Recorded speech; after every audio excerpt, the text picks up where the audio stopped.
All right, everyone. Before we get started, make sure you hit that like button and subscribe to the channel. And don't forget to leave a comment telling me where you're watching from and what time it is. That way, YouTube will keep showing you stories just like this one. Okay, let's dive in.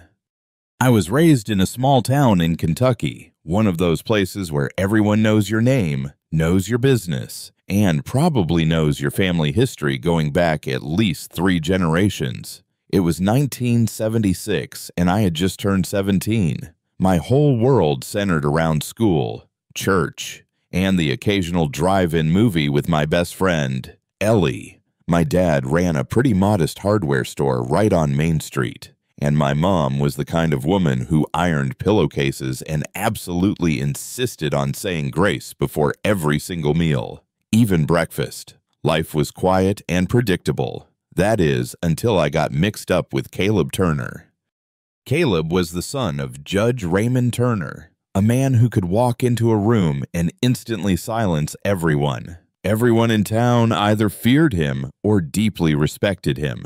Caleb, though, he wasn't like his father at all. He had this charm that just made girls completely forget their upbringing. He had a lazy smile, sun-bleached hair, and a way of talking that made you feel like you were the only person in the entire world. We started seeing each other in secret that summer. I didn't tell a soul, not even Ellie, mostly because I knew exactly what people would say, that I wasn't good enough for him. When I found out I was pregnant, I was sitting right on the edge of my bed, holding a drugstore pregnancy test I'd bought 2 towns over, just to avoid being recognized. My hands were shaking so badly, I almost dropped it. Caleb was the first person I told. I was scared, for sure, but a part of me really believed he'd take care of it, that we'd figure it out together. He didn't say much at first, just sat there staring at the floor, biting the inside of his cheek. The next day, he came back and told me his family would take care of everything. I didn't know then just how literally he meant that. Within a week, everything in my life completely changed. My parents were told that I'd had a breakdown. That's the word they used, breakdown. I was suddenly unwell, and it would be best if I stayed somewhere quiet to recover. They sent me to stay with some distant cousin of my mom's, in a run-down farmhouse almost 50 miles away. No phone, no car, no way to contact anyone. My father didn't even drive me there. Caleb's uncle did. He didn't say a single word during the entire ride. I remember staring out the window the whole way, watching the trees blur past, and feeling like I was being completely erased. The farmhouse was old and smelled like dust and mothballs. The woman I was sent to stay with, Aunt Margaret, though I'd never even met her before, was in her late 60s, wore orthopedic shoes, and always kept her curtains drawn. She never asked questions, never offered comfort. Her house had no television, no radio, and the only books were religious pamphlets and an old Bible with pages so thin they crinkled when you touched them. I spent most of my days staring out the back window, watching the empty fields shift with the wind, just waiting for something, anything, to happen. It was like time had completely stopped. At night, I'd lie awake and listen to the sounds of the old house wood creaking, wind slipping through cracks, distant coyotes. I wasn't allowed to go into town. Aunt Margaret said it was for the best. I had no idea what people back home were being told. Ellie never wrote, and neither did my parents. Weeks went by, then months. My belly grew, and with it, the silence around me. I felt like a ghost trapped in someone else's story. Sometimes I'd talk to the baby, just to hear my own voice. I remember whispering, "I don't know what they're doing to us, but I promise I'll get you out of here." Then, one morning, I heard voices outside. I peeked through the front window and saw Judge Turner's black Buick parked in the dirt driveway, dust still swirling around the tires. He didn't come inside. Instead, he spoke with Aunt Margaret on the porch, his voice low and calm. She kept nodding, her eyes fixed on the ground. After he left, she brought me a suitcase and said I needed to pack. "They found a better place," she said. No details, no answers. I asked where we were going. She didn't answer, just pointed to the suitcase and walked out of the room. That night, I didn't sleep. I kept thinking, what if I disappeared completely? The next day, Caleb showed up. It was the first time I'd seen him in months. He looked thinner, paler, like he hadn't been sleeping either, but he wouldn't look me in the eye. He just stood by the door while Aunt Margaret handed him the suitcase. Then he muttered something about a clinic in Ohio and that they would pay for everything. I told him I didn't want to go anywhere. I begged him to tell my parents the truth. That's when he finally snapped, said it was too late for all that things had already been handled. I didn't know what that meant exactly, but the way he said it chilled me to the bone. I didn't go to the clinic. That night, while Aunt Margaret was asleep, I grabbed the suitcase she'd packed for me and snuck out the back door. I walked for what felt like hours, following the road with nothing but the moonlight and the sound of gravel crunching under my shoes. Eventually, I found a gas station with a payphone. I had no money, but the clerk, this skinny kid with long hair and a kind face, let me make a call. I dialed the only number I could remember by heart, Ellie's. When she picked up, I barely got the words out. All I said was, "It's me. I need help." Ellie showed up 6 hours later, driving her brother's beat-up Chevy Nova. When she saw me, she burst into tears. She told me everyone thought I'd been committed to some private facility out west, that my parents had been told not to visit, and that I'd asked for space. Caleb, apparently, had gone back to school like nothing had happened. I stayed with Ellie and her family for a few weeks, hidden in the basement. Her parents were quiet about it, but I could tell they knew something wasn't right. They never asked questions. They just let me stay. Eventually, I found a women's shelter in Louisville that helped girls like me. I gave birth there to a little girl with a head full of dark hair. I named her Hope. It wasn't until years later that I found out the full story. One of Caleb's cousins, drunk at a wedding, told someone what had really happened, how the Turners had fabricated a mental breakdown, falsified medical papers, and even paid off a doctor to back it all up. They'd planned to handle it quietly, send me away, give the baby up without my consent, and pretend I never existed. I was just a liability to them, an inconvenience. I never saw Caleb again. Last I heard, he became a lawyer, just like his father. I changed my name, moved out of Kentucky, and raised Hope on my own. She's in college now, smart, strong, and full of fire. She doesn't know the whole story yet. One day I'll tell her, but not because I want her to feel sorry for me. I'll tell her so she knows how far some people will go to protect power, and how far you have to go to protect yourself. To this day, there are folks back in that town who still think I had some kind of breakdown. Maybe that's for the best. Let them think I disappeared. The truth is, I survived. I'm not a superstitious person. I don't believe in ghosts, witches, or backwoods cults. Or at least I didn't. I'm 28. I live alone in a rental house in Jackson, Mississippi. And until a few weeks ago, my biggest worries were rent and a weird noise my car makes in reverse. I like hiking on weekends, mostly to clear my head. A few friends and I, all people I've known since college, planned a trip out to a wooded area about an hour and a half east of Jackson. It's public land, not marked as anything special, just quiet and remote. It was me, Jordan, Will, and Rachel. Nothing fancy, just a day hike with snacks, photos, and no cell service. I wish we'd turned around the second we saw that first cross. We'd wandered off trail, which we tend to do when the marked paths get boring.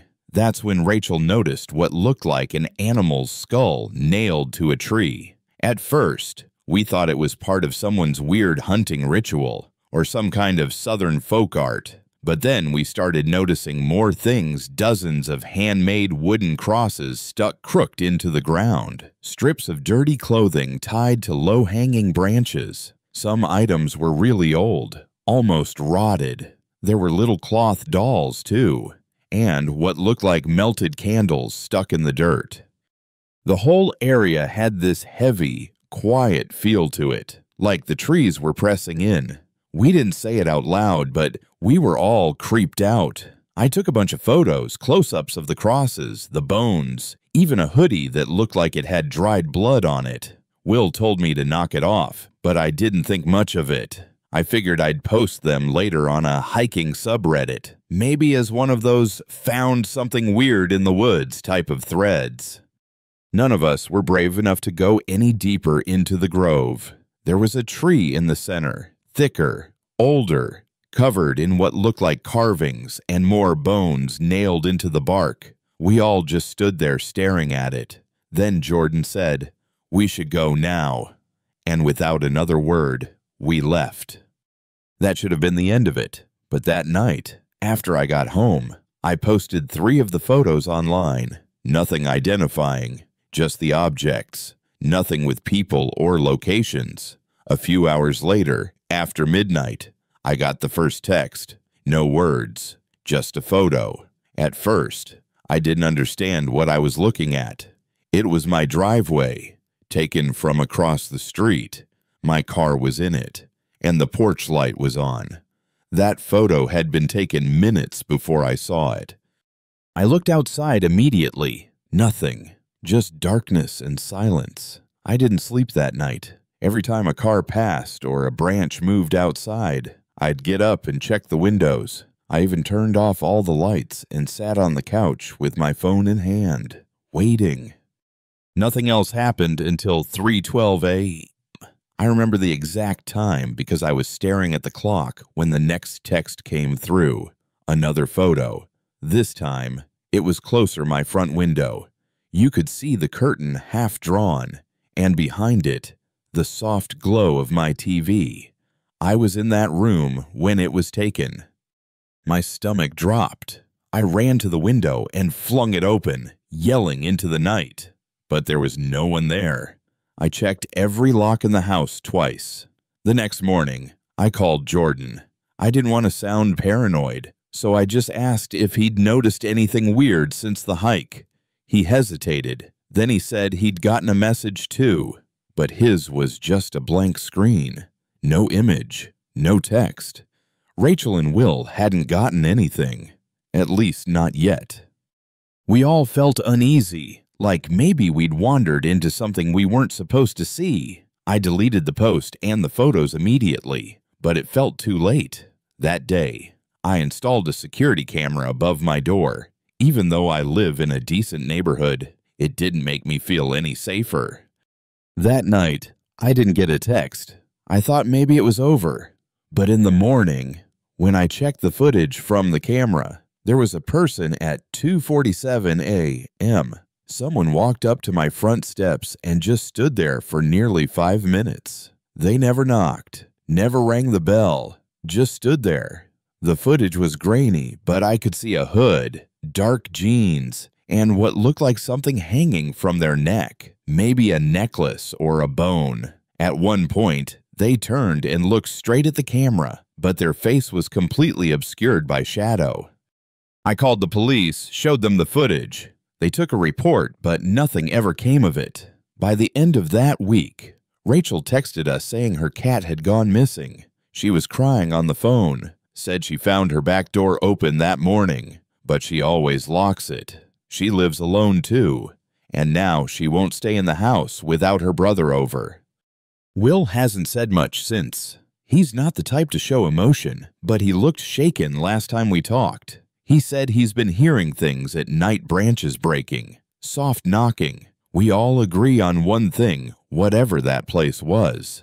We shouldn't have touched it, shouldn't have photographed it, and we definitely shouldn't have posted it online. I started keeping the lights on at night, even in rooms I wasn't using. I felt watched constantly. Every time I took out the trash or went to my car, I'd feel like someone was just out of view. The texts didn't stop, but they changed. No more photos, just single words. Repent, return, watch. Sometimes nothing at all. Just the sound of the notification at 200 or 300 in the morning. I stopped opening them. I changed my number, but it didn't matter. The messages kept coming from random, untraceable numbers. It was like they weren't meant to be replied to, just reminders that someone was still out there. A few days later, I came home to find something nailed to the tree in my backyard. It was a small, crude wooden cross with what looked like feathers and string wrapped around it. I have no idea how someone got back there. I have a locked gate, and my backyard is fenced in all the way around. I called the police again, but like before, they just took the report and left. That night, I slept in my car, parked 2 blocks over. I didn't want to be near the house. I didn't want whoever was doing this to know I was still there. Then, one day, it just stopped. No more texts, no figures on the camera, no weird noises outside. The air around the house even felt different, lighter somehow. I never found out who sent the photos or who left that cross. None of us did. Jordan moved out of state. Rachel stopped hiking altogether. Will deleted every social media account he had. We don't really talk much anymore. I think we're all trying to forget it, like ignoring it will make it go away for good. But I know better. I still think about that tree sometimes. The carvings, the bones, the way it looked like it had been used for years. I don't hike off trail anymore. Hell, I barely leave town. And every now and then, late at night, I'll think I hear a soft knock somewhere in the house. I freeze every time. I never check. I don't want to know. That's the worst part, not knowing what we saw, what we disturbed, or why it followed us. I've learned that some places are forgotten for a reason, and some things, they don't want to stay buried. I grew up in a small town in Nebraska that barely shows up on a map. The kind of place where everyone knows your name and your family's business. I'm 28 now, but what happened when I was 14 still sticks to the back of my mind, like something unfinished. Back then, Halloween was the biggest thrill of the year. It wasn't about candy anymore. It was about messing with old Mr. Delvin. He lived in the weathered brick house at the edge of our road, right before the cornfield swallowed the pavement. He was in his 70s, always wore these high-waisted slacks with mustard stains on his undershirt, and hated kids, especially me and my brother Nate. Every Halloween, it became a tradition, us versus Delvin. In 5th grade, we threw toilet paper all over his porch. 6th grade, we put a fake snake in his mailbox. By 8th grade, we were planting fake severed arms in his yard, lighting stink bombs under his windows, and Nate even rigged up a speaker to scream randomly from the bushes. Every time, Delvin would storm out with his flashlight, waving it like a sword, yelling threats in his croaky voice, but nothing ever came of it. He never called our parents or the cops, just muttered something about paybacks coming. We figured he was just all bark. That year, Halloween fell on a Saturday. It was unusually warm, which made it perfect for staying out late. Nate and I had planned our grand finale of pranks for weeks, but when we walked past Delvin's place at sunset, we noticed something weird. His house was decorated, like actually decorated. Paper skeletons taped to the windows, an inflatable pumpkin in the yard, flickering lights on the porch. It looked cheap, like someone had just bought a Halloween kit and thrown it all together. But that was the thing, Delvin had never put out decorations. Ever. Nate nudged me and said, "He's trying to show us up. We can't let that slide." We waited until 10:30 p.m., when most trick-or-treaters were gone and the streets were quiet. Nate had brought a bag full of gear, nothing dangerous, just his usual chaos smoke bombs, a motion-activated sound box, and a plastic baby doll painted with fake blood. We crept up through the back of Delvin's property, staying low behind the row of bushes that bordered his yard. Everything was dark now, except for the faint orange glow from the porch. But there was no sound, no TV, no rustling, not even the usual radio static he always had playing. It felt staged. I remember whispering, "This feels off." And Nate just grinned, tossing me the sound box and saying, "That's the point. Let's mess it up." We didn't know he was the one messing with us. We split up, like always. Nate went around toward the shed near the back fence, while I stayed closer to the house. I was trying to find a good spot to hide the sound box when I noticed something odd. The inflatable pumpkin on the porch was slowly deflating, like someone had stabbed it, but there was no one there. I figured maybe it had a slow leak. Still, it made the whole scene feel wrong. I ducked behind a bush, watching for Nate's flashlight flicker. That's when I heard the shed door creak open, followed by a loud clang, like something heavy slamming shut. Then nothing. Silence. No footsteps. No Nate. I waited a full minute, then another. I whispered his name, but there was no answer. I got up and crept toward the shed. It looked normal from the outside, old and rotted at the bottom, like most things on Delvin's property. But now the padlock on the door was snapped shut. Nate didn't have keys. I tapped on the door softly. "Nate," I whispered. Nothing. I knocked harder. Still silence. That's when I noticed the camera, a small battery-powered trail cam mounted high on the corner of the shed, blinking red. And right underneath it, nailed to the wood, was a piece of cardboard that read, "Tricked." That's when it hit me. This was the prank on us. Delvin had flipped the script. My stomach dropped, and I swear I could feel my skin buzzing. I backed away, scanning the yard, half expecting him to come barreling out from the shadows. But there was no one, just silence. A silence that didn't feel empty, but watchful. I pulled on the shed lock. It wouldn't budge. I even tried hitting it with a rock, but it just clanked uselessly. From inside, I thought I heard something faint, shuffling, maybe a muffled voice like Nate was gagged or trying to move. That's when panic really set in. I ran back to the road. I remember standing there, frozen under the street lamp, heart pounding like a drum in my chest. I had two options: go for help, which meant waking up my parents, or possibly getting the cops involved and admitting we were the ones who'd been harassing Delvin for years. Or I could go back and try to break him out myself before sunrise. I stared at that dark house, then back at the road. No cars, no lights, just me, the cold breeze, and a growing sense that we were in way deeper than we'd ever meant to be. I decided I couldn't just leave him. I ran back, heart racing, and checked every window and door of Delvin's house, praying something would be unlocked. Nothing. The windows were sealed shut. The front door bolted. I was sweating despite the chill, my hands shaking. Finally, I circled around again and found a narrow window near the basement that looked weak, like the wood was rotting.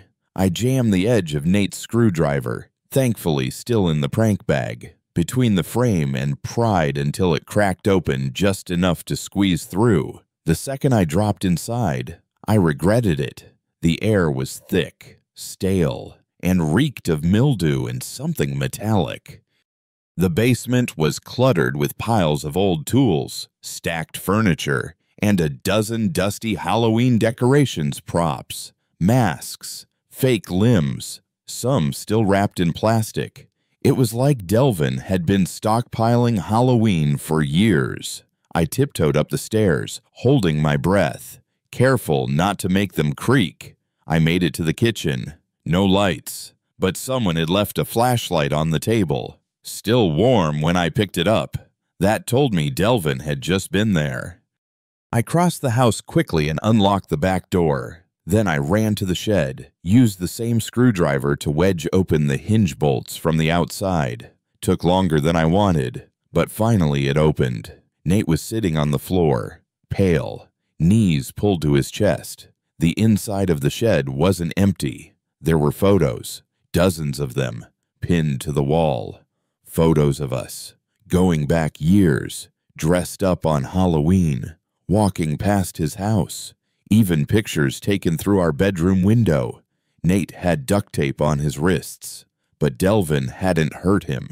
He just locked him in there with all those pictures, left him alone in the dark. The message was clear. I've been watching. I let it build. This is your punishment. We didn't say anything. We just ran. After that night, we never touched Delvin's yard again. He never spoke to us, never called the cops, and never mentioned it. Not once. But every Halloween after, he put out the same cheap decorations, and we knew it wasn't for the holiday. It was a reminder, a trap we'd fallen into once, and just maybe, a warning that he was still paying attention. I still drive past that house. When I visit home, every single time, I feel that same buzz in my skin, that same gnawing question, what would have happened if I hadn't come back for Nate? I've never posted anything like this before, but after everything that went down last year, I just need to get it off my chest. Maybe someone out there has been through something similar. I'm 20 now, but all of this happened when I was 18, senior year of high school. I live in a small town in Illinois where everyone pretty much knows everyone else, and nothing stays secret for long. That's part of what made all of this so much worse. I was dating someone new at the time. Her name was Brooke, and honestly, things were going great. But then I reconnected with someone from my past, a girl named Megan who I hadn't talked to since middle school. Megan and I used to date back in 7th grade, if you can even call it that. We'd hold hands during lunch and text non-stop after school.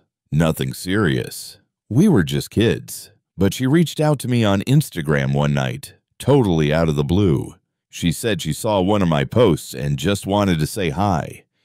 It started out casual. We exchanged a few messages, laughed about old times, and I told her I was dating someone.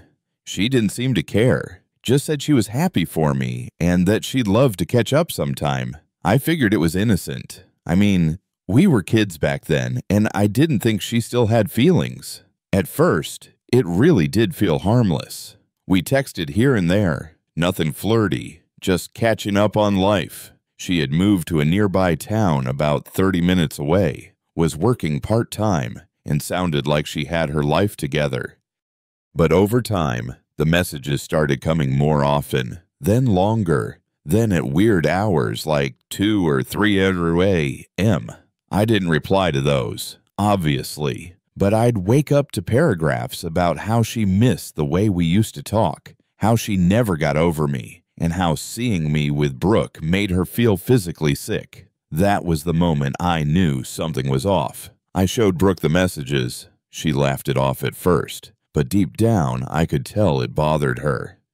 Things escalated fast after that. Megan started showing up in places she had no reason to be. One Saturday, Brooke and I went to this little diner we always go to, and Megan just happened to be there, alone, sitting in a booth across from ours, pretending not to notice us. She didn't order anything. She just sat there staring. I tried to ignore it, but Brooke was shaken. Later that week, Brooke started getting weird DMs from a burner account. No profile picture, no name, just nasty messages saying stuff like, "He'll leave you like he left me," or, "You're just a placeholder."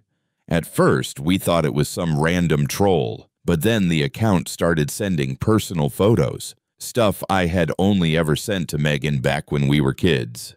That's when it really hit me. Megan must have kept those photos for all those years. Stuff from middle school. Embarrassing. Dumb things I never thought would resurface. She had edited them to look recent and started leaking them into group chats at school, not just to Brooke, but to other classmates, too. I got messages from people I hadn't talked to in months, some pretending to be concerned, others just gossiping. In a small town like ours, that kind of thing spreads like wildfire. People whisper in hallways, laugh behind your back, and suddenly I wasn't just the guy with a stalker. I was that guy from the pics. I felt exposed in a way I can't even describe. It was humiliating. Brooke tried to stay strong through all of it, but I could see the stress wearing her down.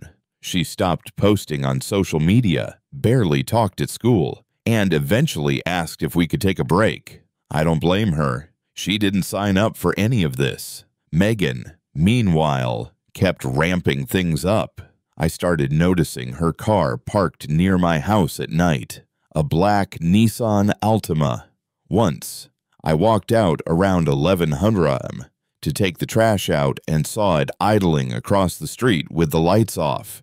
It pulled away when I stepped off the porch. Another time, someone knocked on my bedroom window around 2 a.m., but when I looked outside, there was no one there. Just that same car parked half a block down.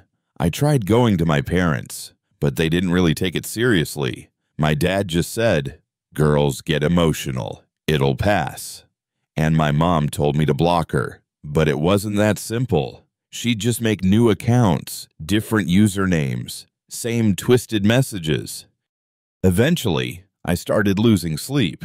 I'd stay up most nights checking the front window, scrolling through my DMs to see if she'd sent something else. Every time my phone buzzed, my stomach dropped. I was scared. Man, not of her hurting me, but of the fact that she seemed capable of anything. Like she had no line anymore, no shame, and nobody else saw it for what it was.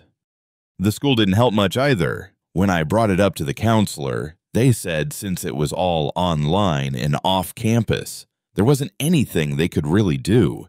That just made it worse. Megan knew no one would stop her. She got bolder. One day, I found a note on the windshield of my car in the school parking lot. It was written in red Sharpie. "I see the way you look at her. You never looked at me like that." That's when I started parking off school grounds. I stopped talking to people. I even deleted my social media for a while, but somehow she always found a way to remind me that she was still watching. The last straw was the night she showed up at Brooke's house. Brooke called me crying, saying someone had been knocking nonstop on her bedroom window and then disappeared when her dad came out with a flashlight. She swore she saw Megan's face in the window just before she ducked. That night, I drove straight over there and called the police from the driveway. They took the report, but without evidence. There wasn't much they could do. Megan denied everything, obviously, and claimed we were harassing her. I don't know how she flipped it like that, but after that, Brooke's parents made her block me, too. They didn't want anything to do with the mess anymore. After that night, it just stopped. No more DMs, no more fake accounts, no more parked car. Megan vanished completely from my life, like none of it had ever happened. I don't know if someone finally talked to her, or if she just got bored, or if she moved on to someone else. I never found out, but the damage was done. Brooke and I never really got back together. A few classmates still whisper about the Megan thing even now, like it's some inside joke. I just keep my head down. I don't talk about it much offline because people either don't believe me or they think I'm exaggerating. I've checked Megan's Instagram a few times since. Not proud of it, just curious. Last I saw, she got engaged to some guy from another town. Smiling, happy, completely normal-looking life. Part of me wonders if he knows, if she told him anything about how obsessive she got. Or maybe she really did change. Maybe I was just a chapter she lost control of. Either way, I'll never understand how someone I barely dated as a kid could mess up my life so badly years later. It doesn't make sense to me to this day. I don't know what triggered her to go that far. It's like something snapped, and she just fixated on me, like I owed her something. I still get anxious when I see a black Nissan Altima. I still hesitate to accept follow requests from accounts I don't recognize. It's been almost 2 years now, and I wish I could say I've moved on completely, but I haven't. Sometimes I still wonder if she's watching, if she's waiting for something, or if one day I'll just wake up and it'll all start again, out of nowhere, just like it did the first time. I moved to rural Missouri in early spring of last year, hoping for a quieter life after a long and messy divorce. I'd just turned 38, and between the paperwork, the lawyers, and the emotional drain of splitting everything down the middle, I needed out.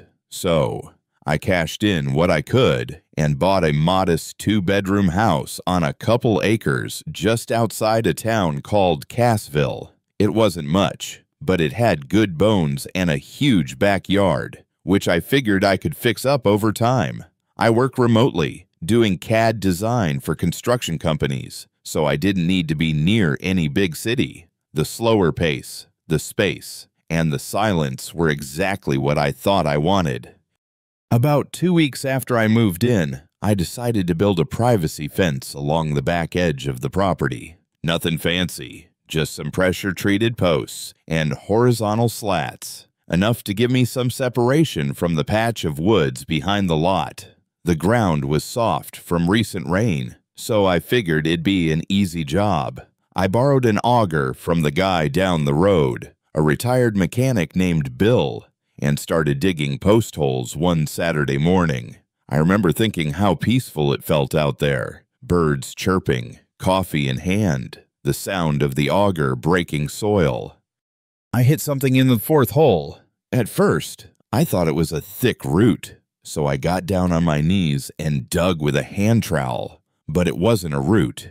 It was bone. Long, curved, slightly, with a clean break on one end. At first, I thought it might have been a deer femur or something, until I uncovered what looked very clearly like part of a skull. Not a full one, just the upper portion, but enough to tell it wasn't from any animal I recognized. The soil was packed tight around it, but the way the pieces were clustered made me freeze. It didn't look like one bone. It looked like a buried body. I covered it back up almost immediately and went inside. I wasn't sure what protocol was for something like this, but I figured the sheriff's department would know. I called the non-emergency line, explained what I'd found, and within an hour, Sheriff Dalton himself showed up. Middle-aged guy, clean-shaven, and wore his uniform like he'd stepped out of a catalog.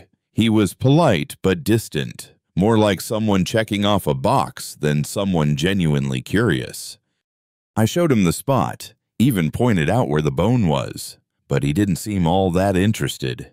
He barely looked at it before saying, "Probably just a cow or a hunting dog. People used to bury animals all over these lots back in the day." I asked if he was going to have it tested or send someone out, and he just shook his head. "Wouldn't be the first time someone mistook animal bones for human." Something about the way he dismissed it didn't sit right with me. I mean, I'm no expert, but I've seen my share of animal bones. This was different, too smooth, too rounded, and the way the pieces were shaped felt unmistakably human. But I didn't push it. He was the sheriff, and I was just the new guy in town. After he left, I sat on my porch for almost an hour, trying to convince myself it really was nothing. Still, I couldn't bring myself to keep digging that day. I packed up the tools and figured I'd wait until the following weekend, just to give myself some mental space. On Monday morning, something strange happened. I was working in the kitchen when I saw a dark SUV pull into my driveway.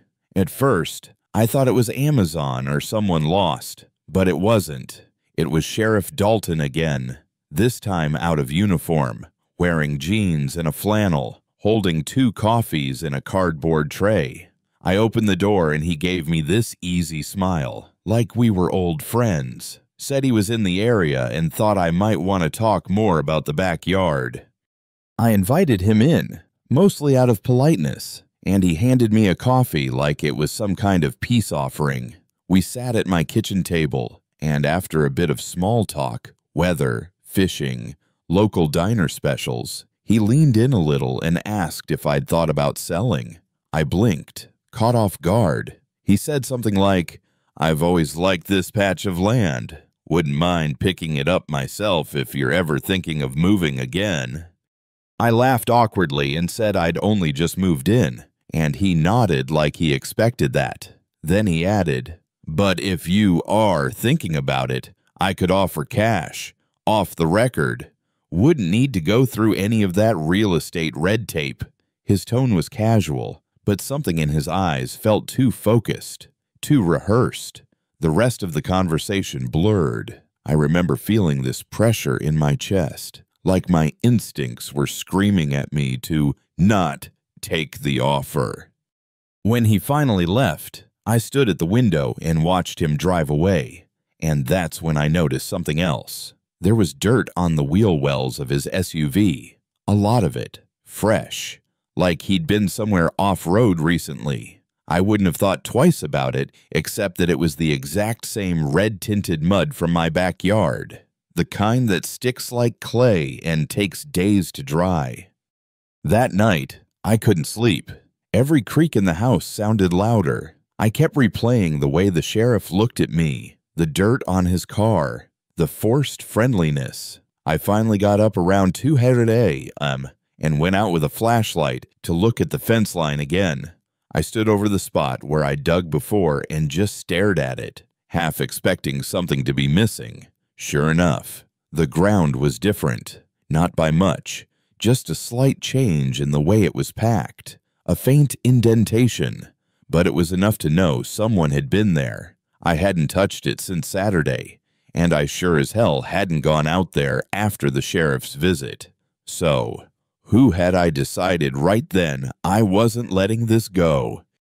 The next morning, I called a friend from college, Jason, who worked in Springfield as a forensics tech. I told him just enough to raise concern, but not enough to implicate anyone. He agreed to come by that weekend with some equipment to check the soil and maybe take a sample. I felt better just knowing someone I trusted would be involved, but the relief didn't last long. 2 days before Jason was supposed to arrive, I came home from the grocery store to find my front door slightly open. Nothing was stolen, nothing broken, but my laptop, which had been on the dining table, was gone. And that was the only thing missing. I didn't report it.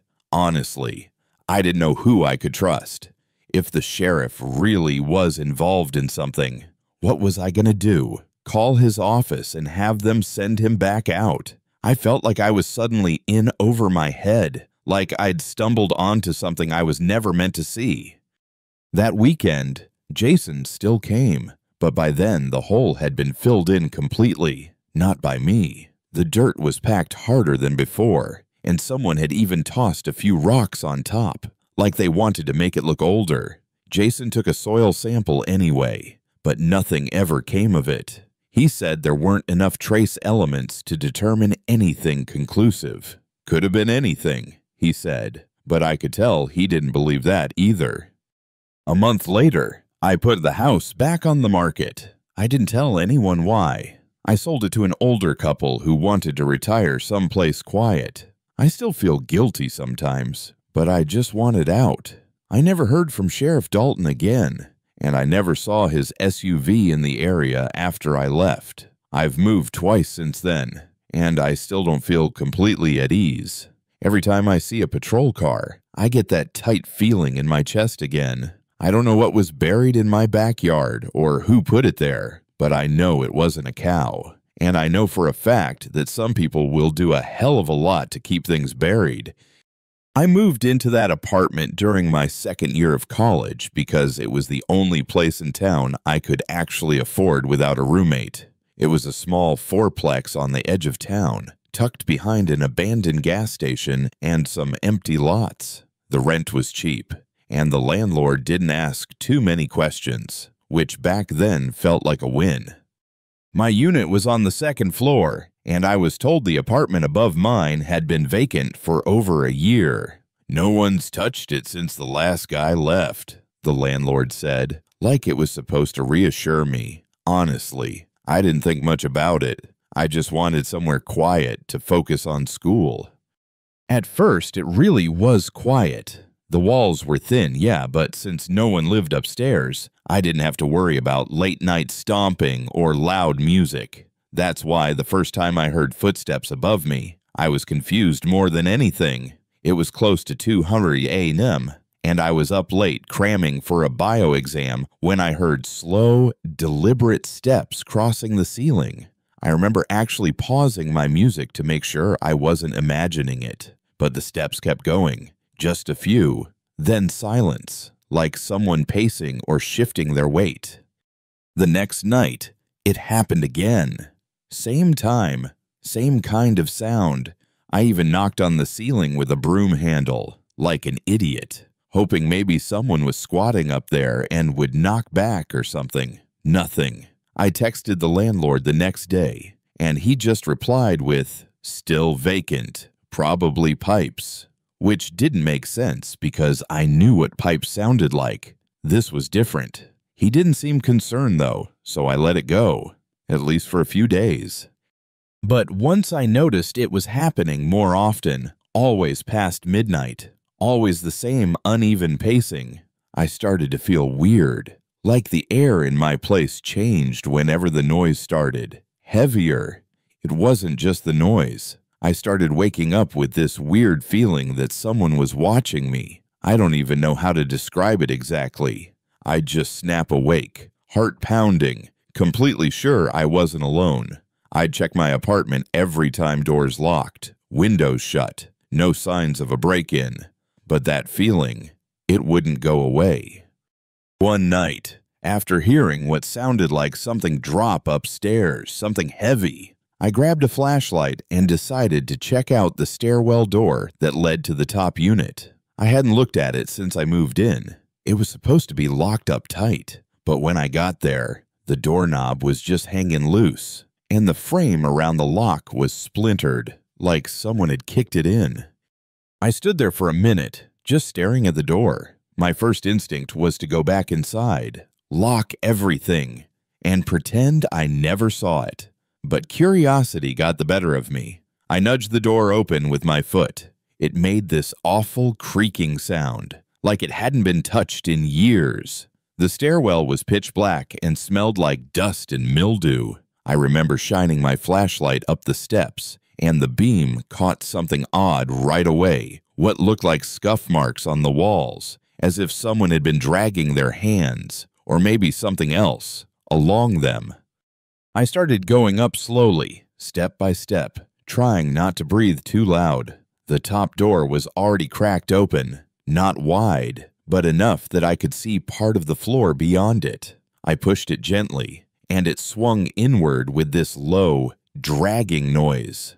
The place was completely dark. No electricity, no furniture, except for one thing, an old torn-up mattress, lying in the center of the floor, directly above where my bedroom would be. I stepped in just far enough to shine the light on it. That's when I saw the stains, dark, reddish-brown blotches soaked deep into the fabric, like they'd been there a long time. My stomach turned instantly. It wasn't just dirt. It looked like blood, a lot of it. I didn't want to look any closer. I backed out of there fast, heart pounding so hard I could hear it in my ears. I practically ran back to my apartment, slammed the door, locked every bolt, and pushed a chair under the doorknob. I didn't sleep at all that night. I sat in my living room with the lights on, just listening. At around 3:30 a.m., the footsteps started again, but this time they didn't stop at pacing. I swear to God, I heard something drag across the ceiling, like fabric or a limb, and then 3 loud thuds directly above me, like someone had dropped to their knees on the floor. The worst part, the sound didn't echo like it was coming from a hollow, empty room. It sounded dense, close, like whoever was up there was barely separated from me. I wanted to call the police, but I kept hesitating. What would I even say? Hey!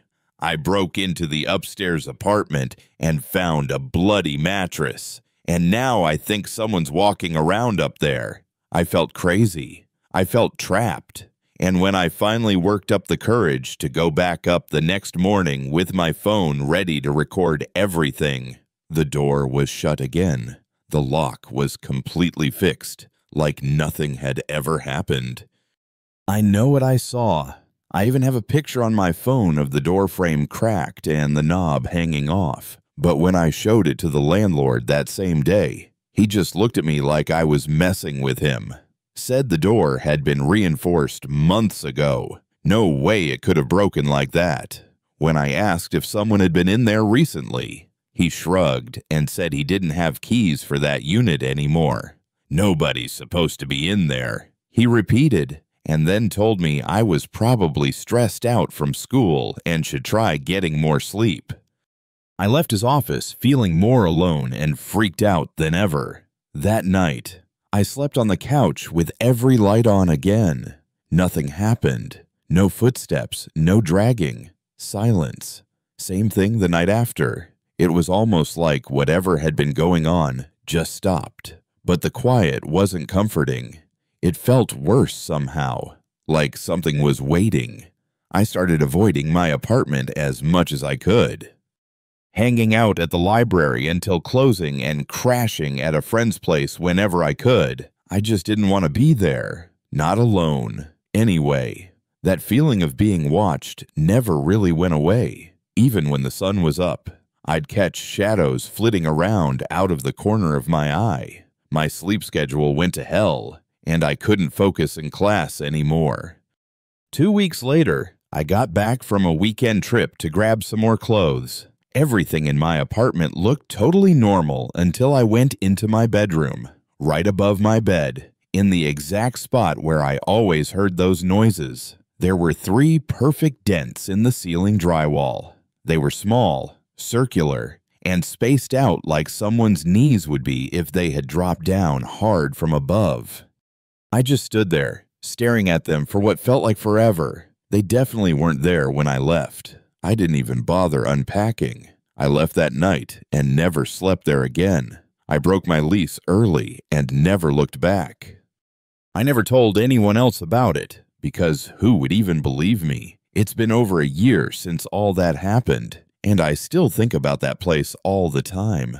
I've tried to rationalize it, like maybe someone was squatting up there, or maybe I just imagined half of it, but none of it really adds up. The broken lock that was suddenly fixed, the bloody mattress, the dents in the ceiling, the silence that felt too deliberate, and that horrible, heavy feeling that someone was always right above me. I have no idea what was in that apartment, and honestly, I don't want to know. All I can say is that something was definitely wrong with that place, and whatever it was, it knew I was there. I'm not really sure why I'm even posting this. I guess a part of me still needs someone to tell me I didn't imagine it, that what happened at that cabin was real, and that I'm not just losing my mind. This all happened in late September last year. I had just finalized my divorce a few weeks before, and honestly, I just wanted to find a place that was quiet.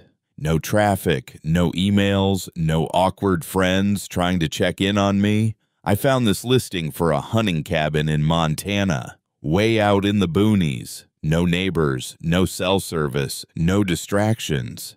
It sounded perfect.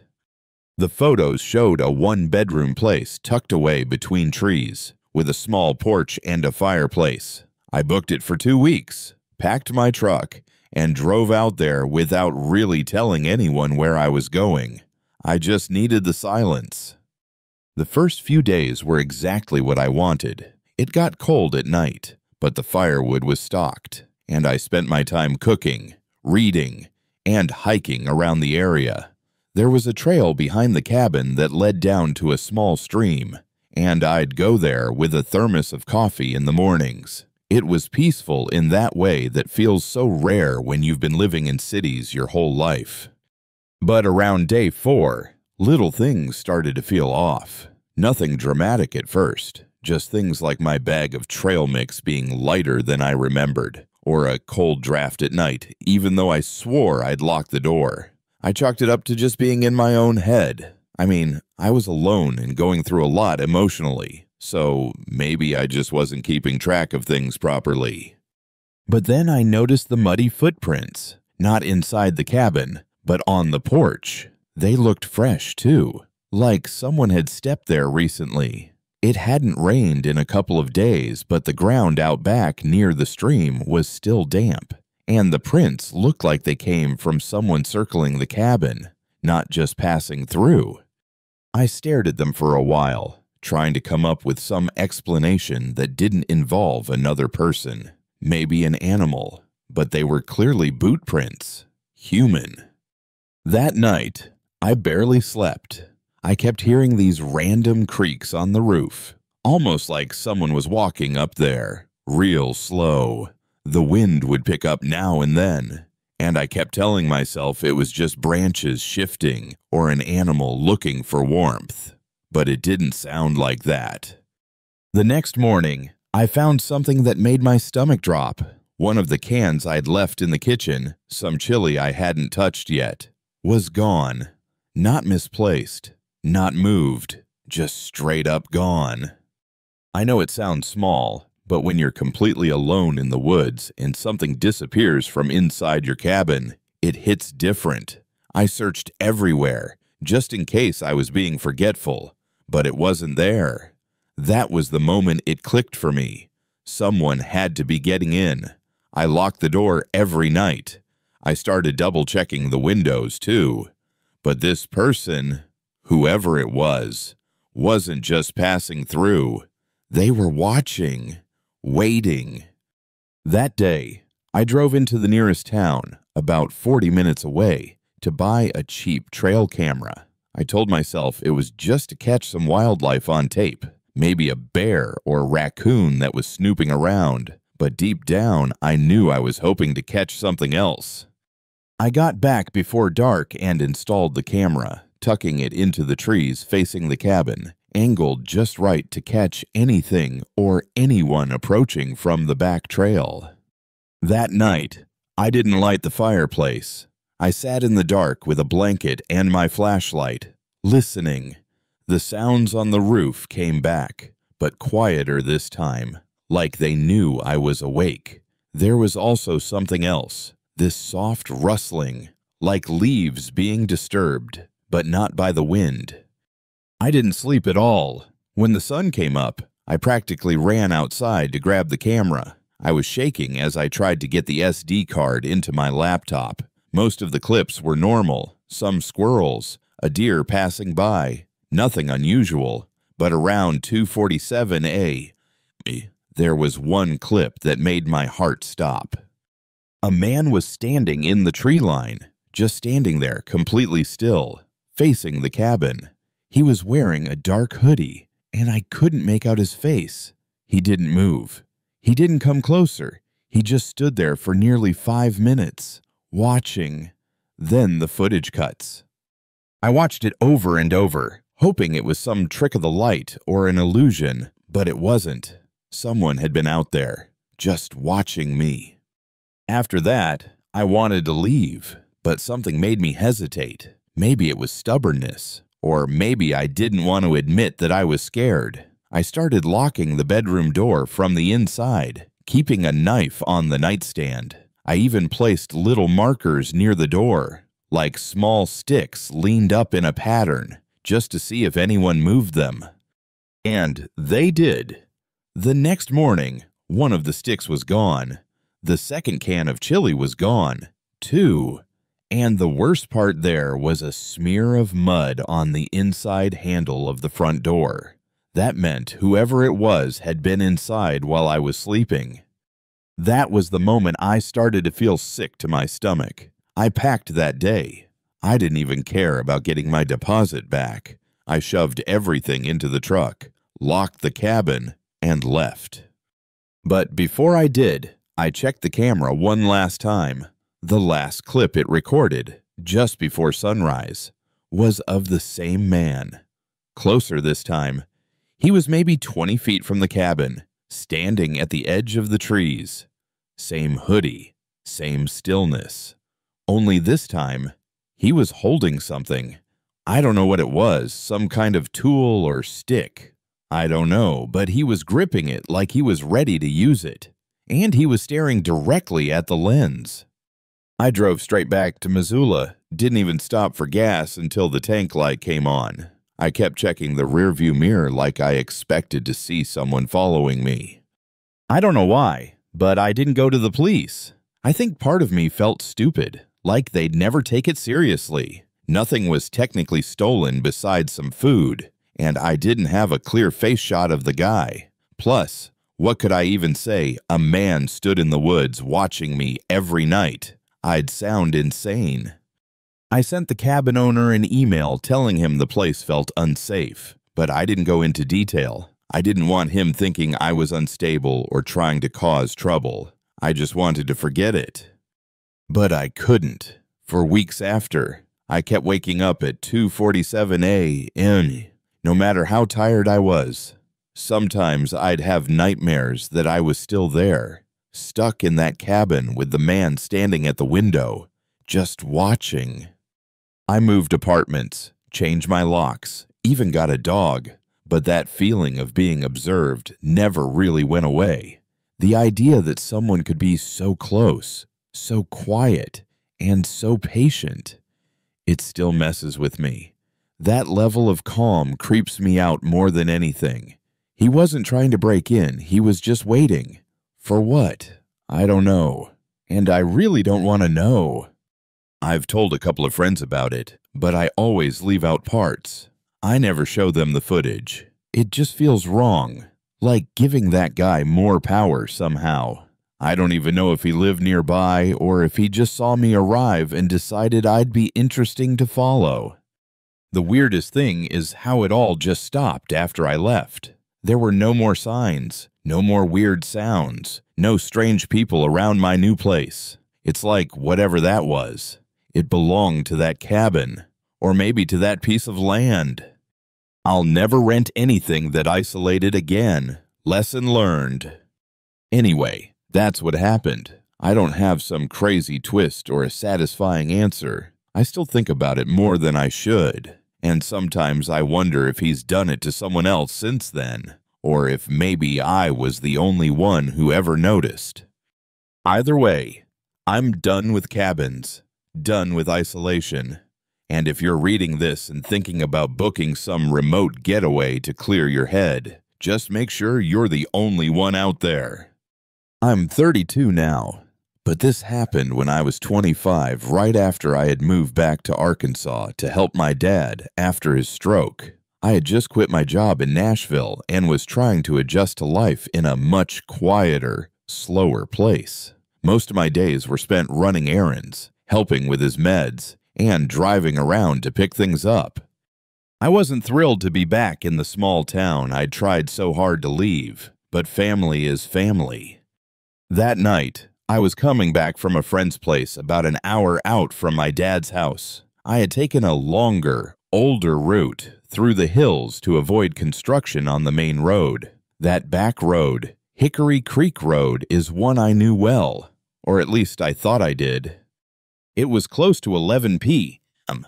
The sky was pitch black, no streetlights out there, just stars and trees closing in on the narrow two-lane road. My phone had no signal, which didn't bother me much at first. I was used to dead zones in that area. I had the windows cracked open and was listening to an old playlist when I noticed headlights in my rearview mirror. No big deal at first, but then the truck behind me started speeding up, got closer, then felt comfortable. I could tell it was an older pickup, maybe late 80s, early 90s, by the boxy shape and the way its headlights shook when it hit bumps. It started flashing its high beams at me in short bursts. I thought maybe my taillights were out or something, so I tapped my brakes to signal back, but the flashing didn't stop. In fact, it got more aggressive, longer bursts, one after the other. The truck didn't try to pass me either, even when the road opened up a bit. I was going 5 over the limit just to keep distance, but it stayed right on me, never falling back. There was something about the way it moved. It didn't swerve or hesitate like a distracted driver. It felt intentional, like whoever was driving had nothing better to do than tail me. After about 15 minutes of this, my nerves were shot. I remember gripping the steering wheel so hard my knuckles ached. I was too far from home to just turn around, and I didn't want to pull over in the dark middle of nowhere. That's when I saw the glowing green lights of a gas station up ahead, one I'd stopped at maybe once before. It was an old run-down Shell station that usually closed around 10 hours, but I didn't care. I just needed to get somewhere with lights, with people, even if only on camera. As I pulled in, I glanced in the mirror. The truck that had been behind me for miles wasn't there anymore. At first, I figured maybe he turned off somewhere and I didn't notice, but that didn't make sense. There hadn't been any side roads for at least 2 miles. I pulled up to one of the pumps, still half expecting to see headlights swing into the lot behind me, but nothing, just silence. The place was closed, of course. Lights were on inside, but the door had a chain and the sign said, "Back at 6:00 a.m. Still, the overhead lights by the pumps were bright enough that I felt a tiny bit safer. I got out, trying to act normal, pretending to check my tires just to calm my nerves. Every few seconds, I looked back at the road, waiting for that truck to reappear. I ended up sitting in my car for a few more minutes, engine running, doors locked. My heartbeat had slowed down a bit, but I still couldn't shake that crawling feeling on the back of my neck, like I was being watched, but from nowhere in particular. I finally decided to just drive home. As I was pulling out, I noticed something strange on the side of the lot, just outside the glow of the pump lights. There were fresh tire tracks, deep ones, like someone had pulled in, idled for a bit, then turned around and left. I got out of the car and followed them with my eyes. They led back to the highway, the same direction I had just come from.